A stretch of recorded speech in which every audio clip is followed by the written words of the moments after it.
Good morning, and thank you all for joining us for our 14th episode of Business Unusual. I've got to have Chris there catching me to tell me if I've got the right number. I think I'm counting okay. But you know, these days, who knows? It's 15. It is 15. All right. Well then, see, here we're starting things off already with the trend that information is coming in today. With it's going to change minute by minute, maybe it's second by second. So I'm Brendan Filbert, managing partner with SalesWorks. I am delighted to have you with us today to learn about risk management strategies and how we can take some of the potential challenges that many of us are facing right now in business and turn them into opportunities. And that's what we're pretty excited to talk to you about today. All right, so SalesWorks, my job is I teach people how to find their next opportunity, whether it be a prospect or to secure a career opportunity. Chris, I'm going to have you do a quick intro and then we'll introduce our speakers for today. I'm Chris Motley, owner of Motley Creations, where we do managed marketing services. So we help small businesses with small budgets and big goals. And we find right-sized solutions to execute on your marketing strategy. So and I am very excited about today. It's going to be some great information, and I think it's on everybody's mind. So let's do introductions. Pascale, would you like to go first? Sure. So, and if Alicia and Jill, I think I know both of you fairly well. As you know, I am the owner of a boutique law firm that works almost exclusively with small businesses. Closely held, family business, intergenerational, early stage as well. We have 5 attorneys on staff, and our model is an outsourced general counsel model. So other than litigation, we handle just about every legal aspect of a business. And like Chris, we try to bring professional level services to small business. And she does a phenomenal job of it. And David? You bet. Thank you. So David Parkhurst, I'm one of the founding partners of Cornerstone Companies. And at Cornerstone, we're a risk management firm. We touch everything from any kind of liability that you have in your business to employee engagement, employee benefit packages, surety, bonding, wealth management, succession, just pretty much everything and anything that touches a private business. And we try to be positive problem solvers. So we learn from our clients what they're doing and try to identify the risks that are out there that we need to mitigate, and we provide solutions to mitigate those risks. We work in 44 different states and we went on a hiring spree during this time. So we now have pretty close to about 50 employees. Exciting. Yep, there's an opportunity that's being presented right now. So some real quick housekeeping here. So for those attendees who are here live, hit me up with questions on the questions panel, not the chat, and I'll relay them through or answer your questions as they come through. What we're going to do is we're going to shut off webcams here shortly, and for those who are listening to the recording afterwards, you'll be able to, all the contact information is at the end. You can get the handouts from us, you can get this video from us, you can get this deck from us. So stick around towards the end and you'll have all of that information. So thanks. I'm gonna go ahead and shut off my webcam because it's better that way. We don't want to drain bandwidth. So I'm going to go ahead and kill things real quick on my end too. So what I do want to let everyone know, though, I have known Pascale and David for, gosh, I think we're going on into a decade now, aren't we? It's been quite some time. And I will tell you that these two professionals are my go-to resources. I mean, they are the ones that we've seen some kind of crazy situations that people have gotten themselves into, either because of just decisions that they may have made that sounded like a good idea at the time, to things that their employees have done or customers are doing. So understand that these are my two probably most trusted professionals that I go to when I have a very significant challenge that I'm facing. And I wanted to bring their expertise to you all today. So we're going to kick things off. Pascale's going to go through a lot of the information at the beginning because it does relate to a lot of the legal challenges that are facing us in the information. And then we also have David's perspective that's coming in from the potential exposure and liability to be able to fill in any of the gaps that may be there. Because, you know, the thing is it's not just a matter of one perspective that we need to have right now. You need a balanced perspective. You need to have an advisory board in your business, basically. And I'm honored to introduce you to mine. So I'm going to kick things over to Pascale. And Pascale and David, you might want to go ahead and kill your webcams just so that you don't end up with bandwidth issues while we go through the presentation. And then we'll pull everybody back on when we're doing Q&A once we go through the slide deck. Okay? So at the risk of killing the wrong thing, I am going to, let's see here. I think Chris, can you handle it from for me so that I don't end up. Okay, so I will start.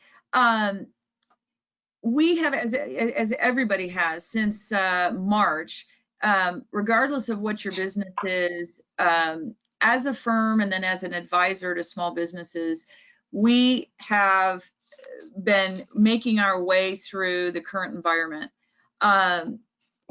With the reopening of Kansas and Missouri to a large degree, and as states are in varying degrees either reopening and even potentially, as we all know, assessing whether or not they should continue to reopen, if they need to reconsider that, if they need to change their protocols. I can tell you for the last 3 months, we have been really, really busy trying to help our clients, frankly, navigate this new landscape. I think everyone is trying to get back to that's the wrong word, get to a new normal and see what that looks like. Most of our clients, if not all of them, are very concerned about cash flow. They're very concerned about what's going to happen in the long term. And so at this point, we are getting and have been getting lots and lots of questions about what does reopening look like. Universally, the health and wellness of employees and customers has been their #1 concern, but I wouldn't be telling you, I wouldn't be giving you an accurate picture if I didn't say all small business owners are very concerned about how do you reopen and how do you protect your business, and as David said, how do you pivot so that you can optimize this opportunity. So how do we get back? So the difficult task is, how do we get back to work safe and healthy for both employees and for customers? The only thing that is consistent is the fact that we have a moving target. You'll see in the handout when you get it at the end that each business is subject to, unfortunately, contradictory sources as well as constantly changing sources. So particularly when you are on a state line, you have, or if you're a multi-state, if your company has a multi-state presence, you are going to have regulations that vary state by state, and you're going to have regulations that vary from different sources.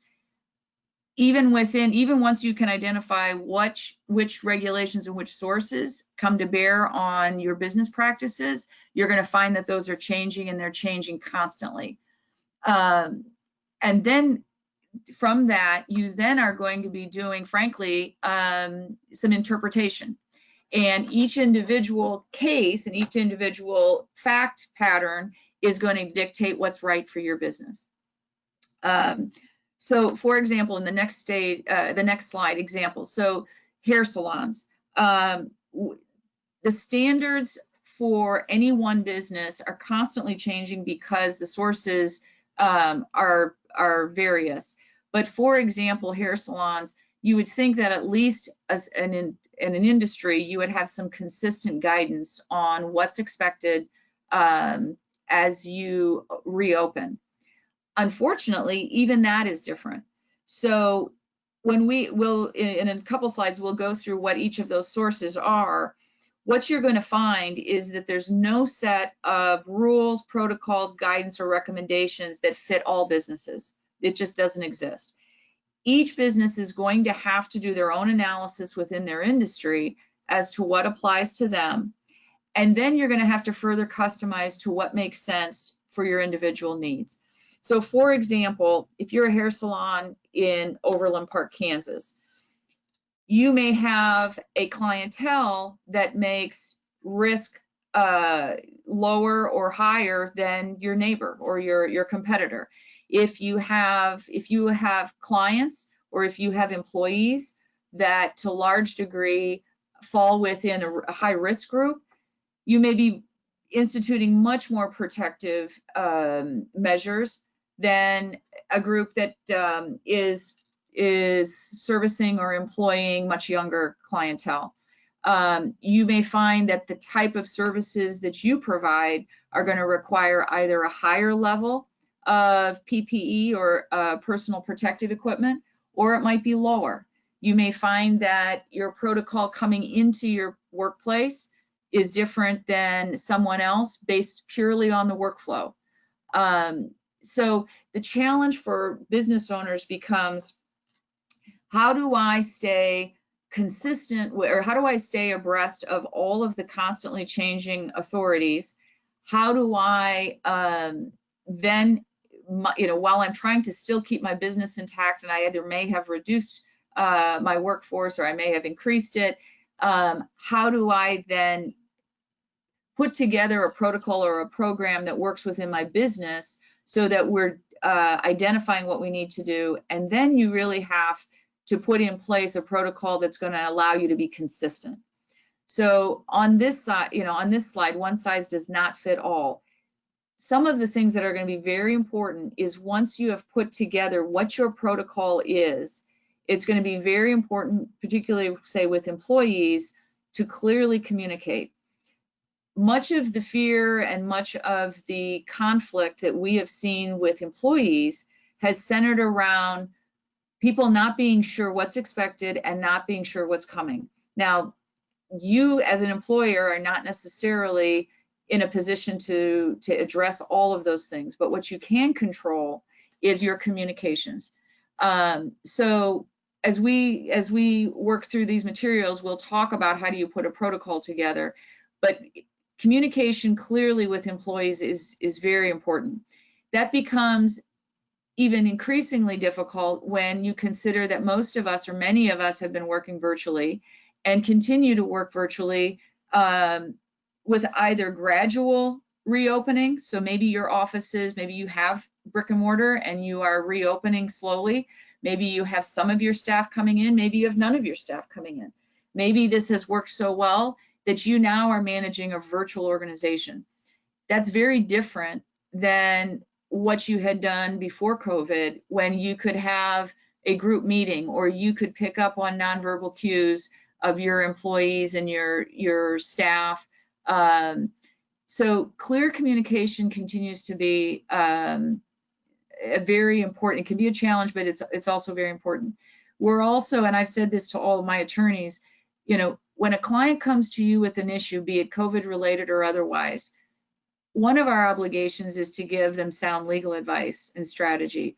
But another one of our obligations is to meet their needs where they are. And we have found that much of that includes responding to their emotion. And so when you are dealing with employees, understand that they have a whole set of emotions that come behind what you're telling them. Also, questions are very important. If your management style has not been this way in the past, I think you're going to want to be very cognizant of the fact that in this environment, people have tons of questions. You may not have answers, but having a forum where they can ask questions or express concerns is going to be incredibly important. And unfortunately, the bottom line is there's no set rules. You are going to, as the leader of your organization, have to make calls.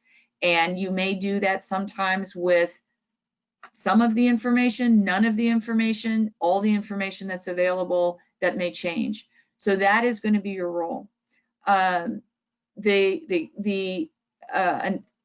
counterpart to that, or not the counterpart, but the parallel to that is going to be following each of these same guideposts with your customers. Because if you have a brick and mortar organization, or if you don't, you still are going to need to be clearly communicating with customers. What are expectations of if they are coming into a brick and mortar office? Or if they're not, what can they expect? Are you going to be on the road? Are you going to be doing face-to-face meetings? How does that change how you communicate with customers? How does that change their expectation? How does that change business development, which is incredibly important and is different than it was before? And in the same vein, how do you entertain questions from customers? How do you respond when they basically say to you, you're not doing it right. These are not the rules. I don't have to do this, or you should be doing that. Again, clear communication, clearly communicating to customers, entertaining questions, but having responses to those, and doing all of that in an environment where there's no set rules is a real challenge. Pascale, what I'd like to do here also is invite David's perspective on this as well, as far as the assessment of where, especially when it comes to communicating, because I know he's leading an organization that has a ton of salespeople out engaging on the client side. So I'd love to hear, how are you seeing best practices on communicating and managing these issues? Sure, you bet. Thank you very much. I would echo everything that Pascale is saying, and the biggest thing that we're seeing here is, and it's usually alter to what feels normal and right to us, but communication is so key, and it's got to be clear, consistent communication. One of the things that we noticed when the COVID pandemic really first started and really first started to take effect, as far as us having to communicate with our employees and get them in a place where either they were working from home, they might not be working, they might be social distancing, whatever the case was for each individual business, because it was so individualized. One of the things that we really did at first very well is we communicated what we were being fed. And what we're seeing as this continues and as things start to open up, it was very easy to communicate when things were shut down. But as things start to open up, the communication gets more and more challenging because it's changing so rapidly. And it also becomes something that we have to be very careful that we are communicating things that are facts. And I think that that's one of the biggest things that we've seen is to find a trusted source and then utilize that trusted source almost as your rock that you're reaching back to. And a lot of those resources that we have been communicating to people would be, guidance from the CDC. Typically what we are telling people is really you go almost from the bottom up, and instead of going from the federal level down, what we're telling people in almost every jurisdiction is to go from your local health department and then start moving up from there. And so when you go into your local health department, then you're going to go up to your county, go up to your state, you're going to go up to your federal. And that's the biggest key that we found, to find consistent communication on what to do, how to reopen. But the biggest thing is to do it consistently, schedule those calls. One of the things that we found too, as people are working remotely, the Zoom calls and the in-person calls sometimes feel a little awkward for us. And so our tendency is either to communicate through email or try to communicate just through phone calls. And what we end up doing by not scheduling them and not making them in person is, number one, we lose that face-to-face camaraderie that is so important in business and teams. But if we don't schedule it, then we also have very sporadic and it's not consistent communication. And so I guess the two key things that we are seeing is, very clear, very consistent communication. Make sure that you're pulling from the same resources. That will help to quiet the noise and making sure that it's really facts that you're communicating. The other thing is you kind of have to leave some of your opinions at the door. One of the things that we're finding right now is that, and just, a very clear case of this, and I'll go into this really quick, but a very clear case of this was Lake of the Ozarks. The things started to reopen. Everybody saw it on the news in Missouri and Kansas and on a national basis.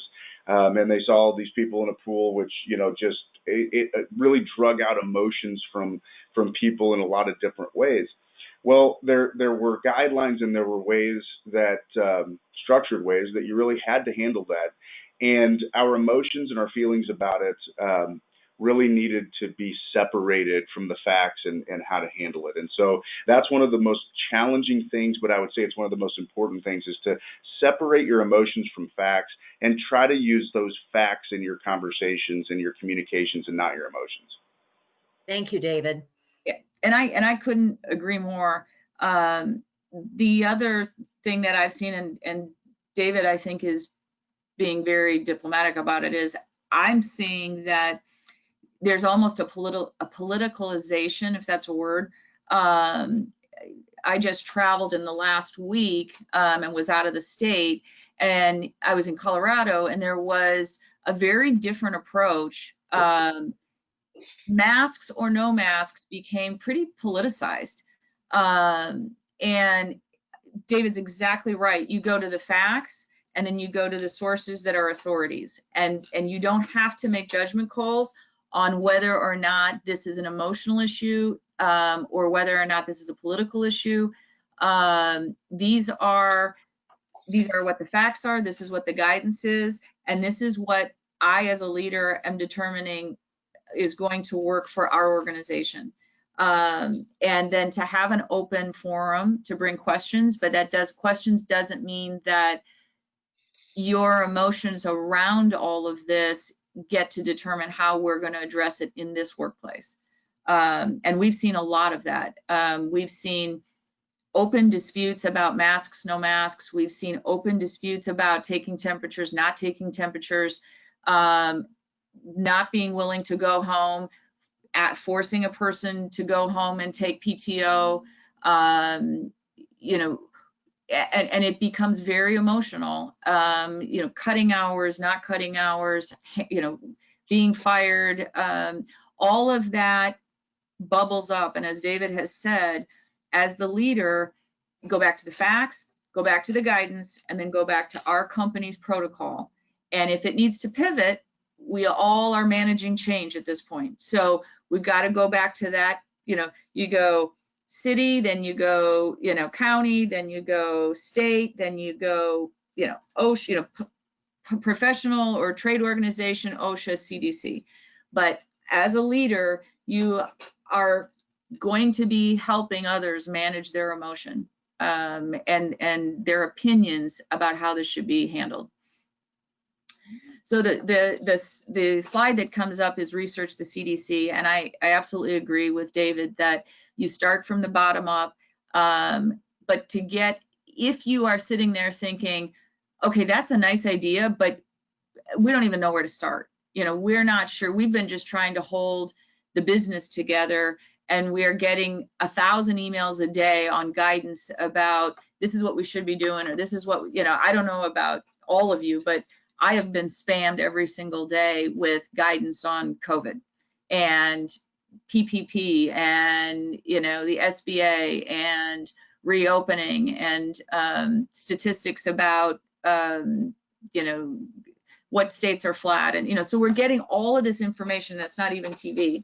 But one of the things that we recommend to employers and business owners is, if you want an overarching kind of a consensus, bite-sized place to start building out what your protocol is going to be, the CDC has a couple of really nice tools, and this is going to be in the handout: workplace decision tool and the top 10 tips to protect employees' health. That's a great way to start conceptually in what you want to do to build out your protocol. Next slide. And so that's a list of what David and I were just talking about. And like he said, we advise starting from the bottom up. Next slide. And real quick here, I just wanted to mention that when the handout comes, it'll have all those on the previous slide. It'll have all those live links in a PDF, so that it makes it very easy for you to actually look into what they're suggesting. So the other thing that we're advising, and I'm anxious to hear how David has been advising with his clients, because one of the things that we have seen is contracts and insurance are becoming increasingly important players in business operations. We've had lots of questions about, well, does this fall under my insurance? And I don't have to pay my rent, my commercial rent, because I saw it on TV that nobody can evict anyone. I don't have to pay my car payments. I don't have to pay my credit card payments. There's a lot of information out there, and I'm anxious to hear what Dave has to say about setting up a risk management, protocol, I guess we would say. What we are advising clients from a legal perspective is business owner, CEO, don't become the covert expert. That's not your job. You have to do vision, you have to implement, you have to be looking at operations, you have to have broad picture. So similar to what we suggest in the HR realm with respect to, say, harassment or discrimination reporting, we strongly suggest a COVID coordinator. This should be someone, it might be the person who handles your HR issues. It might be a risk manager if you have that. But understanding employee and customer safety, I have one attorney that has basically been spending half of her time digesting COVID since it started. She is the one that I go to. She's the one that put together all of the handouts. She's the one that has constantly is monitoring all of the developments under the regulatory scheme. But this would be somebody that needs to understand employee and customer safety. They need to be on, part of their responsibilities need to be go to the resources. And they also need to be given the authority to gather the concerns and take it up the chain of command. So this is your point person who says, here are the concerns of employees. Here's what we're hearing from customers. Here's my concern with what I'm learning from the resources. So here's what I believe we need to address. So we suggest having a COVID coordinator. And I'll defer to David because I think he's probably seen a lot of this in just in risk management. David, you want to pull Yeah. in? Yes. Oh, you bet. Absolutely. Yeah. So I love it. And it is, I think that this is one of the biggest things that professionals, really, especially folks that have not been as busy, that, maybe are in a role where they're a professional, but, maybe they feel a little awkward reaching out.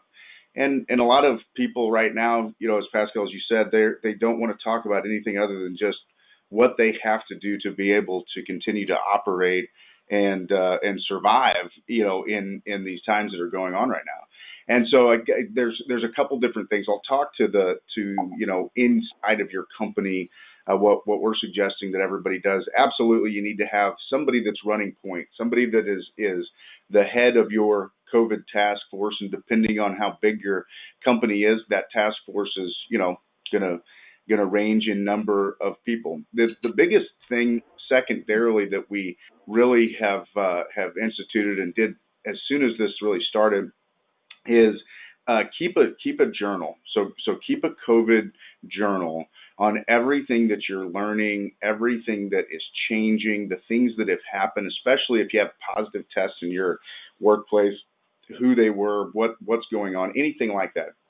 In any of these instances, it's very difficult to reach back in your memory and pull things just from memory, because things are changing and happening so fast. And so one of the things that we've suggested to everybody, appoint a point person who's really going to be in charge of the task force, and then have that person take good notes. The other thing about that is if that person contracts COVID, they're going to be out of pocket, and you're going to need somebody to be able to step in and pick up. So it's just, risk management 101, it's bench strength. Anytime you've got one person that is in charge and is carrying all the information, it's always good to have that information documented and also have a backup.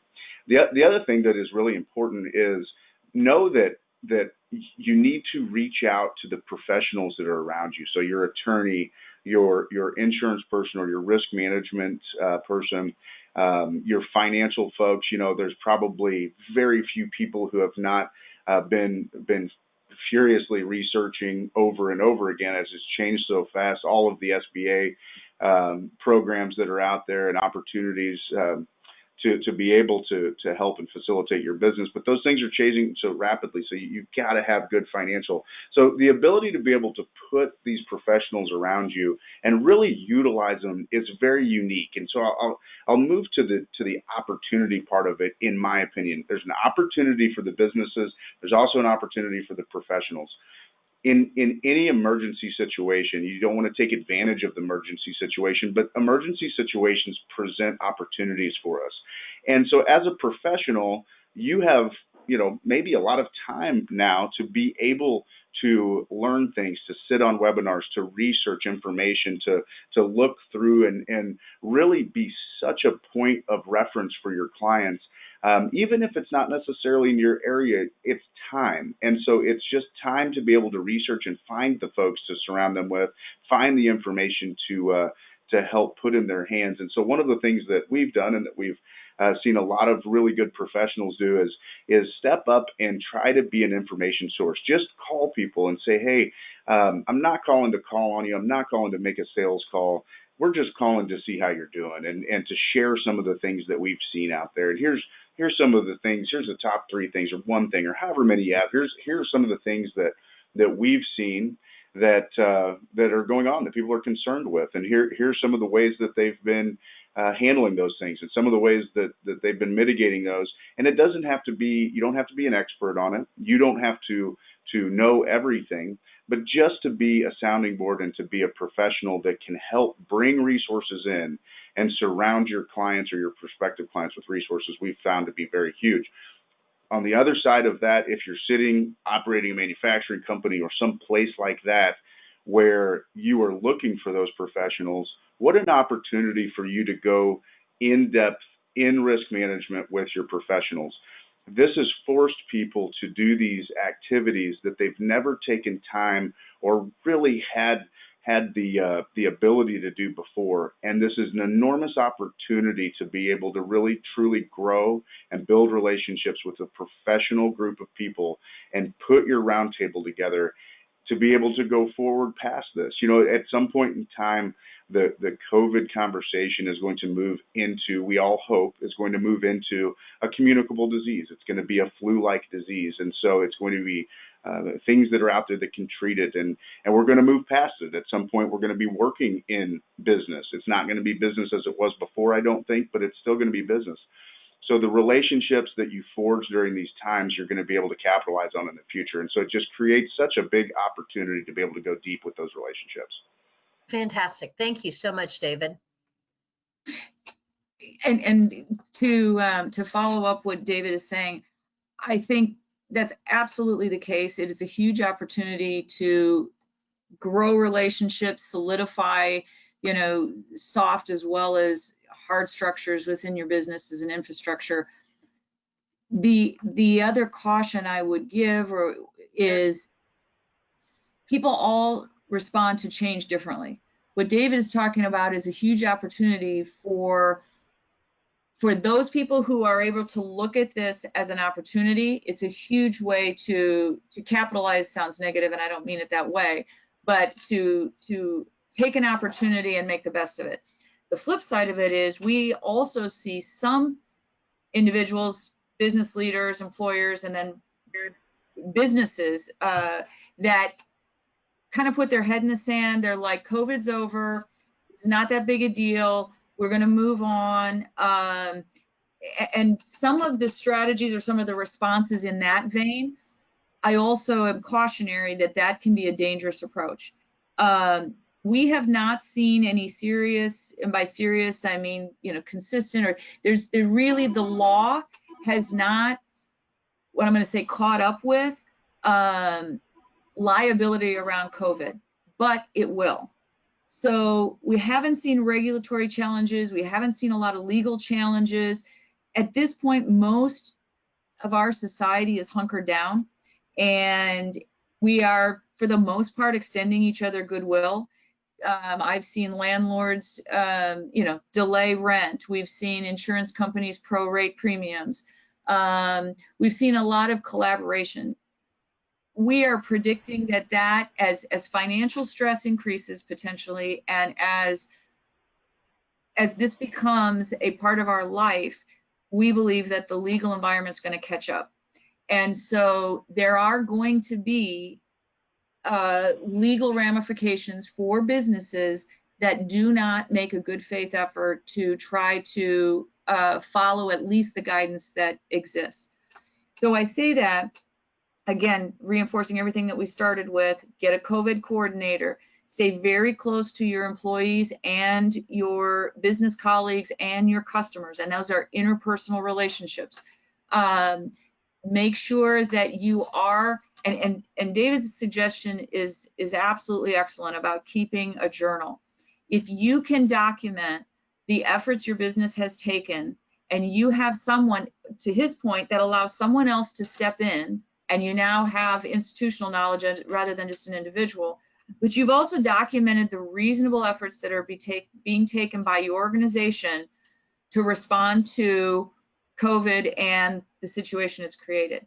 So I can then now map through and say, we are weekly looking at the best guidance there is by, in Kansas and Missouri under these boards of health.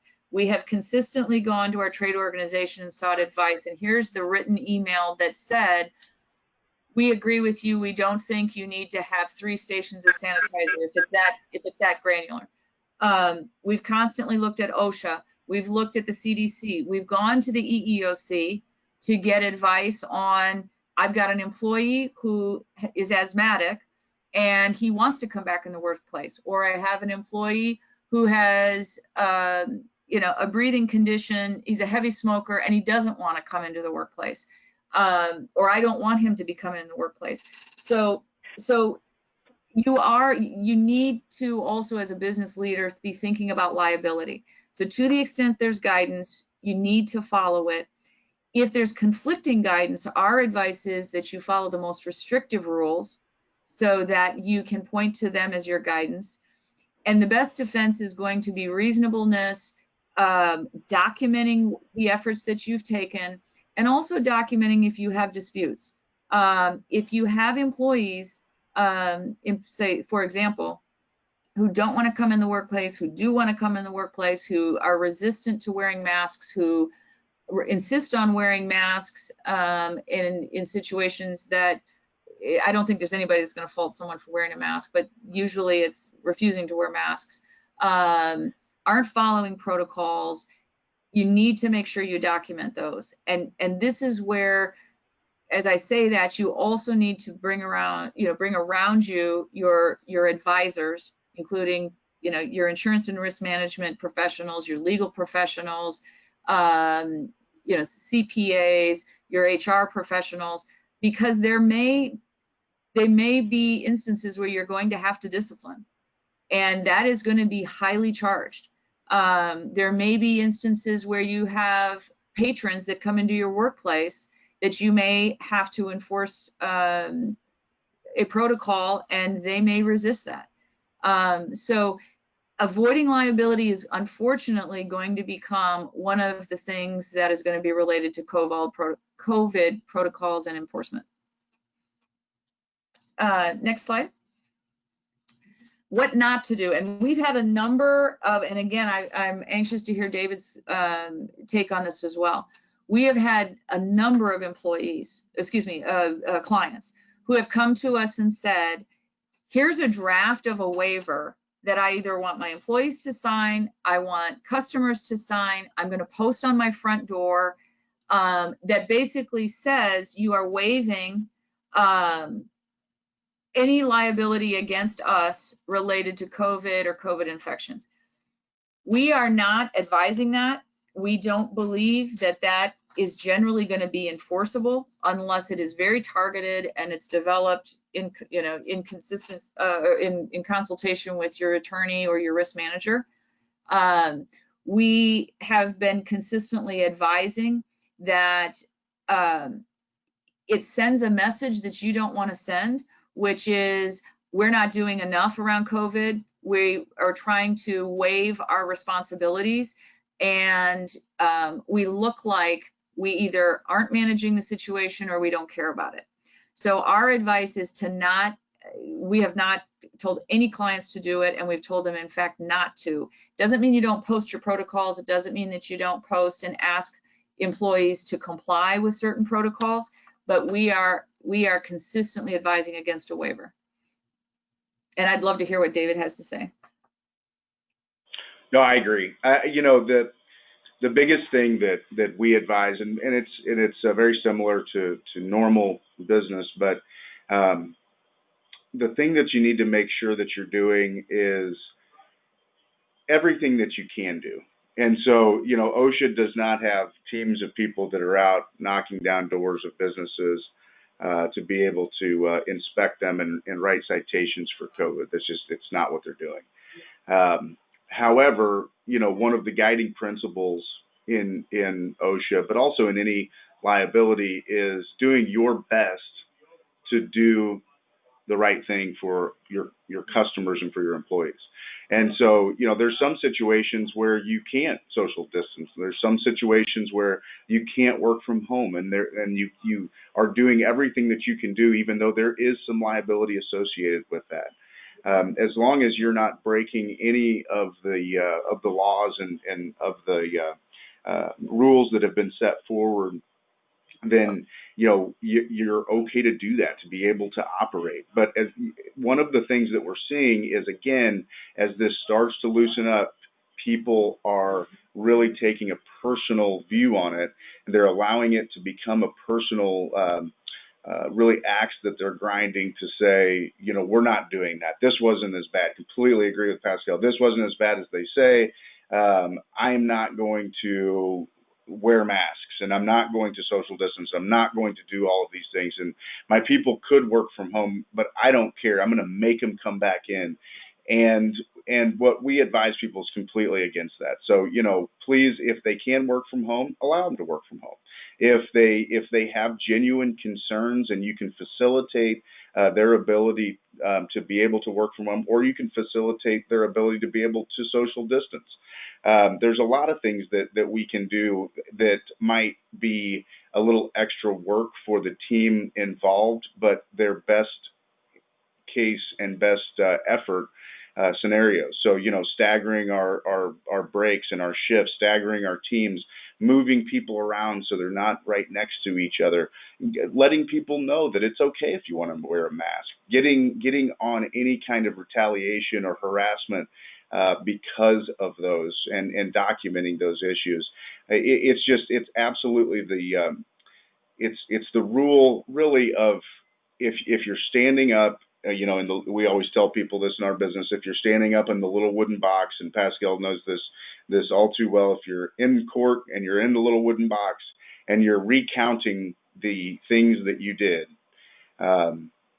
it's really difficult to fight some sort of liability that you've incurred because you did something based on just purely emotion and personal belief versus doing the right thing. The best risk management is being able to stand up and look everybody in the eyes and know that you did your absolute best effort to be able to keep people safe and to be able to be cognizant of everybody's situation.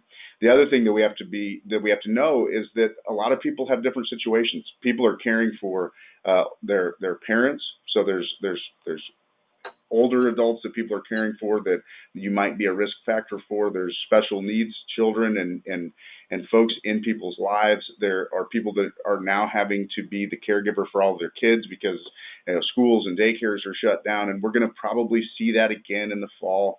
And so you just have to be very cognizant of that. It's a big opportunity, again, for us to communicate with our employees and to really be there to help them instead of trying to force our views and emotions and really purely opinions down their throat that might cause them harm.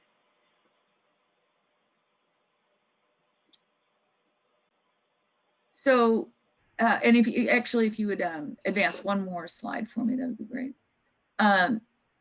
So is exactly what David's saying is a lot of this is approach.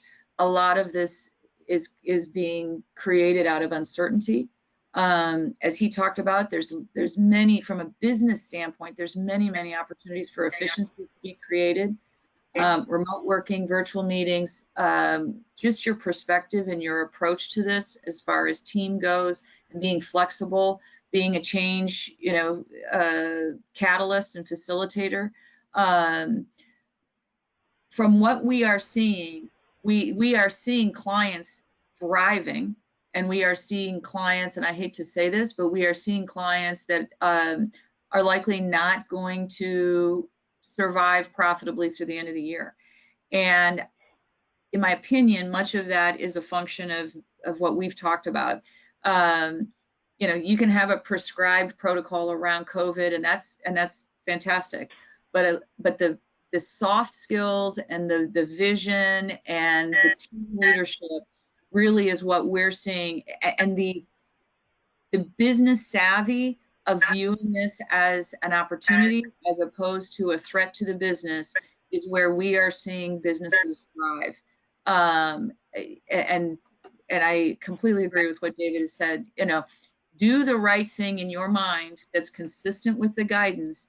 But if that means it's above and beyond and you believe it's the right thing to do, then go above and beyond and communicate that to your people. Help them know that you're doing it because they're valued. And you document it. And if that has to change, then it may have to change, because all of this is flexing. But document. Next slide, please. So Brendan had asked, that David and I present and then have a Q&A at the end. I'll just wrap up and open it to David as well. What I would say is we are approaching this with our clients as we're all in this together, and we take questions daily about business as well as legal. I would invite anybody, anyone who's a friend of Brendan's and a friend of David's is a friend of mine. So we are always open for questions. We are always open to work with clients to work through tough situations. So please feel free to reach out, because we would love to help. Because we believe, like ourselves, we are a small business, and we want small business to come out of this strong. Well, David, do you have any parting comments? And then I do actually have just a couple of questions. Yeah, and I'll be very fast. I know I can be very wordy, but I'll be very fast. I didn't comment on insurance coverages, and I'll comment on that really quickly. The insurance coverages that are in question right now: workers' compensation, general liability, business interruption is probably the largest one. We're going to see those develop, and what I would say is, if you've had some type of an incident, some type of a loss, business interruption, people having positive tests, anything like that, reach out to your insurance professional, talk to them about it. What most insurance professionals are doing and what they should be doing in the industry is, as far as your agent or your agency is concerned, they need to be turning those claims in, and they need to be getting those claims over to the carriers, let those carriers start to work those and get them into their system. The key thing that we've heard a lot, which is really dangerous and really sad, is we've heard a lot of agents and agencies say, well, there's no coverage there. And in some cases, in traditional thought processes, that may or may not be true. there's a lot of different things and initiatives that are going on right now, legislatively as well as just with different insurance companies. I would encourage you to get those things together, turn those claims in, get them over to your carriers, and then allow that process to work itself. Just please don't take this isn't covered for an answer and move on, because these are really unprecedented times. And I'd piggyback onto what David said. There's also contract provisions that are coming into play that have always kind of been in your boilerplate. One, the most obvious being force majeure, which allows either an excuse or a delay of performance in some cases based on certain unforeseen or uncontrollable situations. We've seen clients say, well, this is a force majeure event, so I'm going to behave in this way. I've also seen clients completely underestimate and not understand that force majeure may give them some immediate relief. So, and then we are also now consistently including a force majeure in our contracts with specific languages around COVID. So those are other issues that you want to talk to your legal professional about if you are in contracts where you think there may be a forgiveness of performance issue. Absolutely. Okay, so I have a really big question for both of you. And this is from the perspective of, I am the business developer who's out hustling and I'm looking for opportunities, and I have a whole lot of people that still like meeting face to face. So my question that I have is, what is the best practice for me to have with these face-to-face meetings? Do I wear a mask? Do I not wear a mask? Do I stick to virtual as often as I possibly can to avoid the exposure? And that's probably two questions, but there we go. David, yeah, I mean, if you want to take it, I've been talking too much. Oh, I would love to. No, I would love to. And yeah, so what we've done and what we really trained all of our folks to do is, number one, the virtual meetings are awesome. It's a great way to maximize time. You're still meeting face to face. And I think that that you're able to get a lot more meetings. And I honestly think that you're able to get some meetings that you probably would not have been able to get before, because of the convenience and the efficiency of it. So please don't discount the virtual. As this starts to open up, do what you feel is comfortable, number one. If you feel that you need to wear a mask, or you feel more comfortable with wearing a mask, then don't be afraid to do that. Ask your clients, ask your prospects, ask the people that you're talking to, hey, I want to be cognizant of this. I just bring a mask with you if you're meeting in person. The other great thing is this opens a whole new realm of opportunity to actually sit down and meet with people where, we might meet at a location where we can sit farther apart. As locations are closed and we can't sit down in restaurants and meet, there are beautiful areas all around the city to be able to meet. And so it opens up kind of non-traditional places to meet. But talk to your clients, ask them, guys, what would you prefer? We have some clients that want to see us. They want to see us in person. We have some clients now that, have been cooped up so long. They want to hug, they want to shake hands, they want to sit down face to face. Some of them feel comfortable with masks, some don't. I think it's a very good thing to ask somebody, hey, how do you feel about this? For me personally, I don't wear a mask all of the time, but I do ask anybody that we're sitting down with. I have one with me, and I'm more than happy to wear it if that would make you feel more comfortable. Each individual person has their own reasons for that, and you just need to be respectful of that. So I think it's an open communication, but please don't discount the virtual meetings. Virtual meetings are huge, and I just think that it's something that we can definitely capitalize on. Yeah.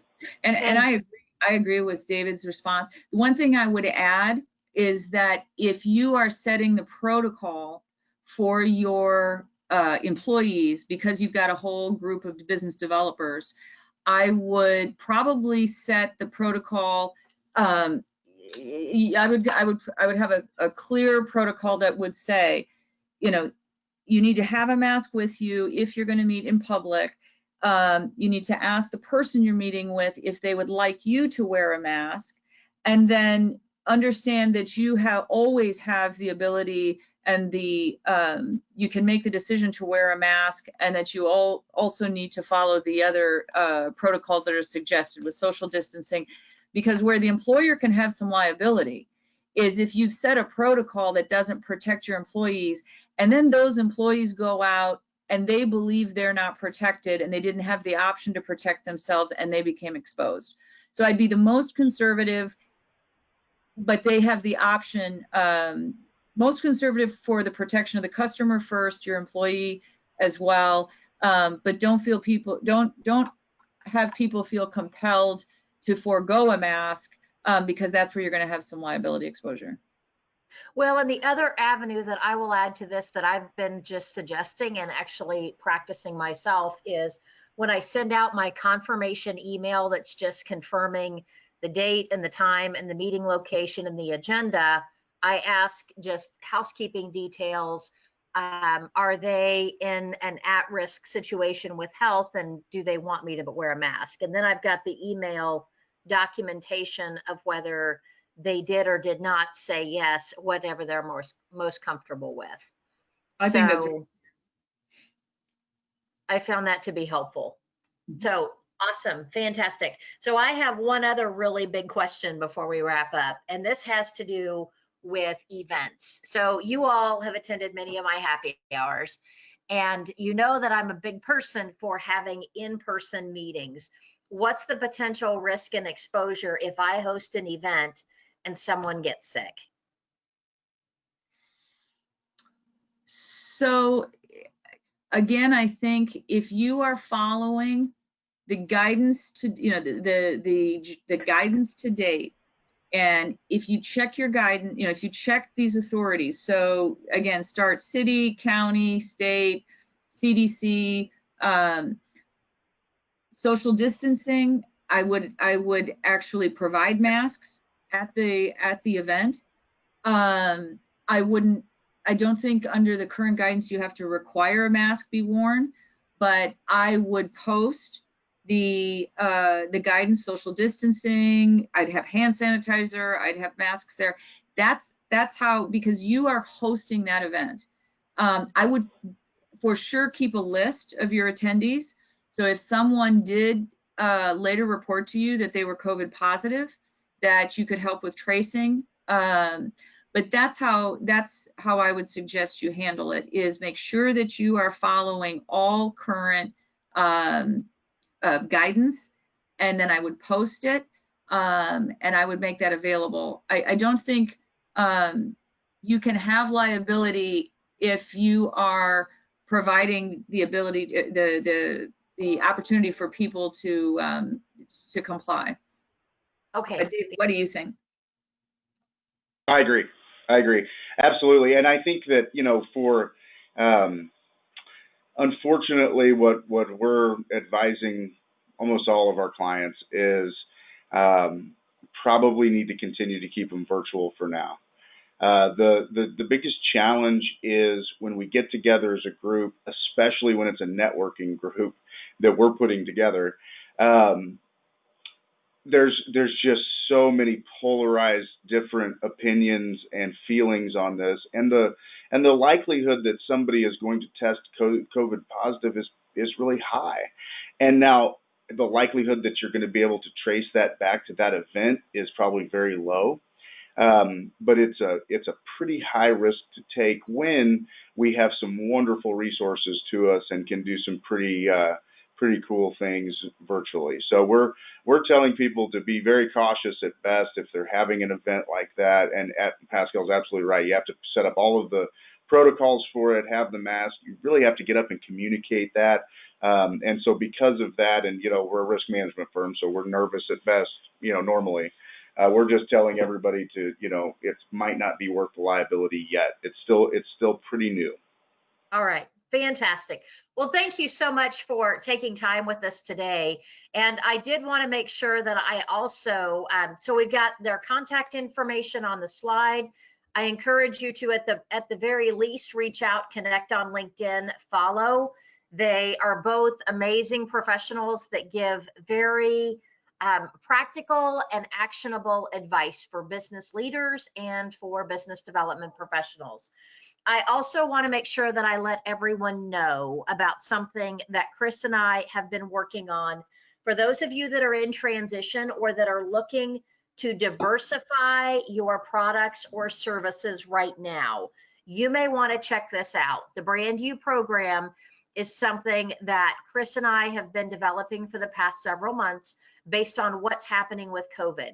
And it teaches people how to create an offer or a solution that helps them engage with their prospects and serve their clients, and of course diversify how they're approaching their client base. And then I of course want to make sure that I give a huge shout out to our sponsor for this, the Women's Business Center. They are also doing a phenomenal job at providing a lot of content pretty much along the lines of what we're talking about today, that has to do with operating your business, managing HR, finance and accounting, banking. They've got so many phenomenal resources that I encourage you to reach out and connect with. And we've got information on there as far as the actual the outline of what the events are and how you register for them. We're all free, so we are here to serve. We've basically been sponsored by the SBA to help businesses navigate the pivot that is coming out of this, because we are all pivoting. And it's a case of, if you are thinking that you will continue business as usual throughout this, you probably aren't going to be around. I don't care who it is. Everyone that I know, every single business has been impacted or has been affected in some way, shape, or form. And how we choose to act on that impact is what determines how we're going to come through this, whether or not we're going to hunker down and just hope it all blows over, or whether or not we are going to proactively take the advice that's being given to us and act on whatever the potential challenges are and turn them into opportunities. That's what I encourage you to do. And we are here to provide you with resources in order to make that happen. If you have any questions whatsoever, my contact information is on the slide here. We also need to make sure that we add Chris's to this as well. And I do want to say thank you for taking time with us today. And for those of you who are watching this online and maybe missed the live event, there should be below us, there should be links to download the handout and the PowerPoint presentation. So fantastic. All right, thank you all very much, and thank you again, Pascale and David. You have been amazing guests and resources for us today. Thanks, Brendan. Thanks, everybody. Thanks, Chris. Thank you. And remember, don't forget, Brendan. Get what you want. You've got to help others get what they want. Have a great day, and I wish you good selling. Peace to you all.